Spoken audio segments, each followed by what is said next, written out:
Alright guys, changing your water filter on your Samsung refrigerator. Your filter is located right here. Turn it anti-clockwise, take it out. Ensure that you replace it with a Samsung original filter. Alright, you can order it from Amazon.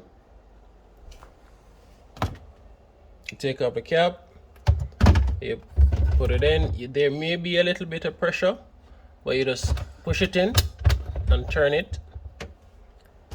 After you've done that, you have to press the reset, the filter reset button, and then you run about 3 gallons of water through it before you actually start using it. All right, that's it.